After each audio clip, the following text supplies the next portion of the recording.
ఆంధ్రప్రదేశ్ రైతు సంఘం చిత్తూరు జిల్లా సమావేశం బంగారుపాలెంలో జరిగింది. ఈరోజు వివిధ గ్రామాలకు సంబంధించిన మండలాలకు సంబంధించిన రైతులు కూడా హాజరయ్యారు. ప్రధానంగా ఆంధ్రప్రదేశ్ రైతు సంఘం నుంచి మేము ప్రభుత్వాన్ని కోరేది ఏమంటే, గత సంవత్సరం మామిడి రైతులు తీవ్రంగా నష్టపోయారు. మామిడి గుజ్జు పరిశ్రమలో రైతులను చాలా పెద్ద ఎత్తున మోసం చేశారు. ప్రభుత్వం కూడా రైతుల పక్షాన మాట్లాడింది, కానీ తీరా అంతిమంగా వచ్చేటప్పటికీ రైతులకేం ప్రయోజనం కలగలేదు. మామిడి గుజ్జు పరిశ్రమల యజమానులకు అనుకూలంగానే ప్రభుత్వం కూడా వ్యవహరించిందని చెప్పేసి రైతులందరూ అభిప్రాయపడుతున్నారు. ప్రభుత్వం ఇవాళ 4 రూపాయలు ఇచ్చింది చెప్పిన మాట ప్రకారం, కానీ మామిడి గుజ్జు పరిశ్రమల యజమానులు ఎవరికి ఇవ్వాలో ప్రభుత్వమే ప్రకటించినటువంటి కేజీకి 12 రూపాయలు అమలు చేయలేకపోయారు. ఈ సంవత్సరం పరిస్థితి కూడా దానికి భిన్నంగా ఏం కనిపించట్లేదు. ఇప్పటికే మామిడి గుజ్జు పరిశ్రమ యజమానులు రైతులను ఏ రకంగా తక్కువ ధరకు రైతుల నుంచి మామిడికాయలు తీసుకోవాలన్న ఒక ప్లాన్లో ఉన్నారని చెప్పేసి తెలుస్తుంది. మొన్న వారం 10 రోజుల కిందట అకాల వర్షాలు గాళ్ళ వల్ల పెద్ద ఎత్తున మామిడికాయలు తోటలంతా రాలిపోయి పోతే ర్యాంపుల వాళ్ళు చాలా కారు చౌకగా 2 రూపాయలు 3 రూపాయల కంటే ఇవ్వలేదు కిలోకు. అందుకనే మేము ఆలోచిస్తున్నాం, రేపు సోమవారం జిల్లా కలెక్టర్ని కలిసి చిత్తూరు జిల్లాలో మామిడి రైతులకు జరుగుతున్న నష్టాన్ని నివారించాలి.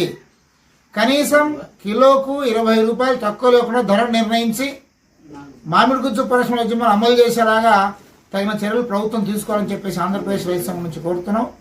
ఆ రకంగా గతంలో జరిగిన మోసం నుంచి ఇప్పటికైనా ప్రభుత్వం మామిడి రైతులను ఆదుకోవాలి. అంతేకాదు, చిత్తూరు జిల్లాలో పాడి పరిశ్రమ చాలా విస్తారంగా ఉంది.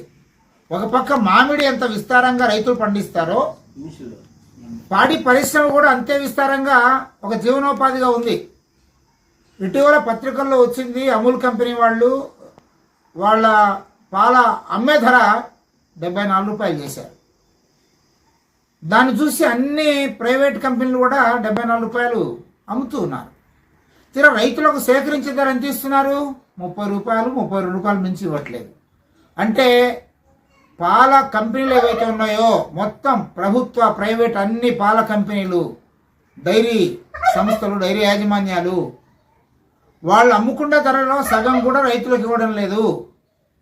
పాల రైతులు ఈరోజు ఉత్పత్తి ఖర్చు పెరిగింది, పశువుల మేత పెరిగింది, పశు పోషణ పెరిగింది, శ్రమ పెరిగింది, కానీ ఆదాయం మాత్రం ఏమాత్రం పెరగలేదు. అందుకని ఆంధ్రప్రదేశ్ రైతు సంఘం నుంచి డిమాండ్ చేస్తున్నాం, ప్రతి పాల రైతు నుంచి పాలు సేకరిస్తే ఆవుకు కానీ గేదెకు కానీ, గేదెకైతే 80 రూపాయలు ఇవ్వాలి, ఆవుకైతే 50 రూపాయలు ఇవ్వాలి. ఆ రకంగా పాల సేకరణ ధర పెంచాలని చెప్పేసి ఆంధ్రప్రదేశ్ రైతు సంఘం నుంచి డిమాండ్ చేస్తున్నాం.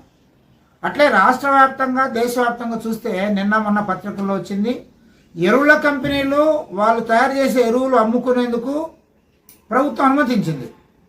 ఒక్కొక్క 50 కేజీల ఎరువుల బస్తా మీద 150 రూపాయల నుంచి 300 రూపాయలు అదనంగా రేటు పెట్టి అమ్ముకోనికి అనుమతించింది. కానీ రైతులు పండించిన పంటలకు ధర నిర్ణయించే దగ్గరకు వచ్చేటప్పటికి ఒక్కొక్క బస్తా మీద 10 రూపాయలు, 12 రూపాయలు, 50 రూపాయలు, 30 రూపాయలు.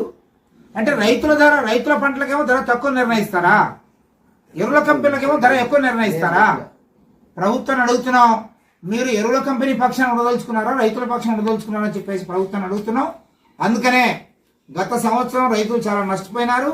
కనీసం ఈ సంవత్సరమైనా సరే రైతులకు న్యాయం జరిగేలాగా ప్రభుత్వం జోక్యం చేసుకోవాలని చెప్పేసి ఆంధ్రప్రదేశ్ రైతు సంఘం నుంచి డిమాండ్ చేస్తున్నాం.